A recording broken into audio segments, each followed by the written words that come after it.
So, if you haven't watched WandaVision already, let me just stop you there, okay? I'll just stop you there.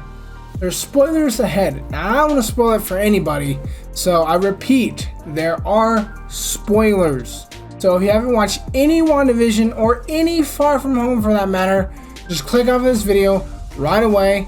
But of course, if you don't care about spoilers, just continue right ahead like nothing matters. Yeah, we're gonna be talking about WandaVision episode 8. So if you haven't watched up until WandaVision episode 8, you need to click off this video immediately. Immediately. This is not a drill. Immediately. And if you made it this far, thank you for watching. Let's get into it. Okay, so up until this point, we've gotten episode 8 of WandaVision, where we go through Wanda's past and how she became what she is right now in the present time. They've officially declared in the MCU that she is the Scarlet Witch. Now, I know you came to talk about ties between WandaVision and Spider-Man 3, and we're going to get to that. But first, I just want to talk about a few things prior. I tried to find interactions between Peter and Wanda, and I honestly couldn't remember if they ever interacted together. And the scenes I could find were always scenes of them separately. The reason I did this, I wanted to publicly say in this video without looking like a total moron that Wanda and Spidey had never really interacted prior to Endgame. And based on the scenes you're seeing now, this is actually true. Spider-Man and the Scarlet Witch, I can call her that now, have never really interacted with each other. This doesn't really mean anything except we'll get some fun interactions, hopefully, in Spider-Man 3. And when I'm talking about Spider-Man 3, I don't mean Raimi Spider-Man 3, I mean Spider-Man 3 in the MCU, Spider-Man No Way Home.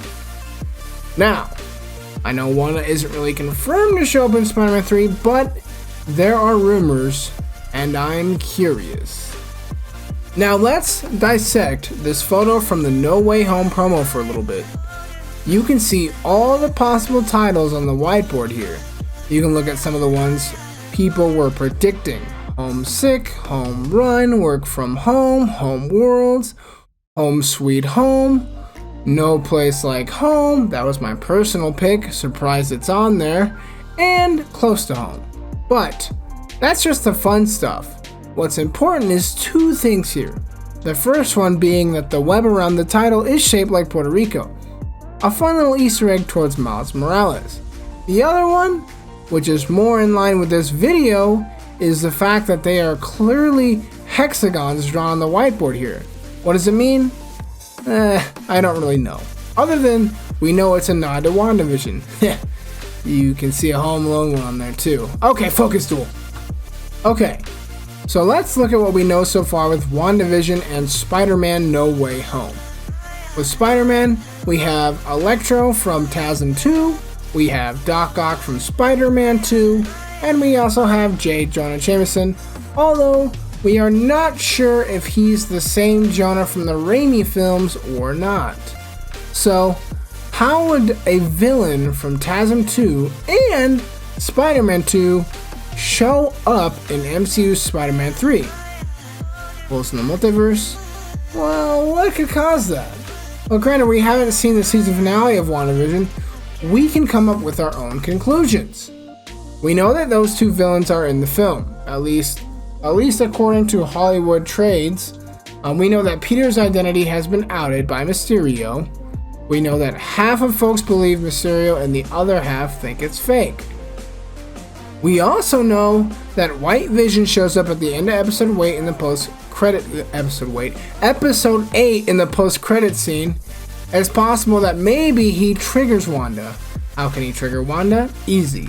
The fact that she'll recognize him and he'll be void of all feelings or memories of ever loving her.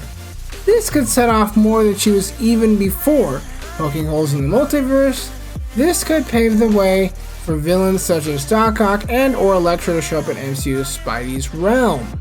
Electro shows up, he's all like, "Yo dog, I remember you, I'm going to destroy you." He starts attacking MCU Peter freaking out in shock, no pun intended there. I have no idea who you are. Same thing with Doc Ock in classic Raimi Spider-Man 3 style. Doc Ock and Electro team up and bring together more villains from prison, a la Scorpion, a la Vulture, to team up to fight Spidey. All this leaves would be one more villain to top the proper Sinister Six.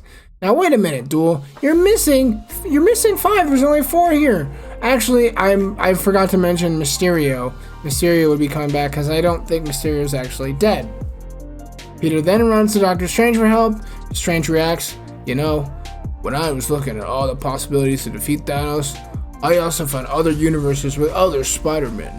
And then Strange portals Raimi Peter and Web Peter, and boom! We get a team up we've been wanting. Then Mysterio also materializes from the flash drive that they saved from far from home. Well, that's all I got as far as WandaVision ties to Spider-Man.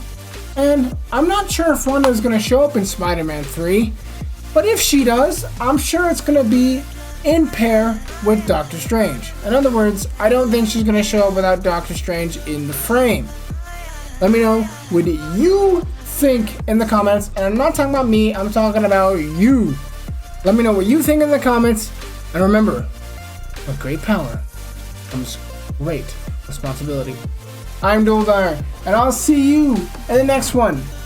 But before I let you go, I just want to let you know I'm going to keep doing Spidey content, so if you like what you see, feel free to warm up that subscribe button, but don't feel pressured.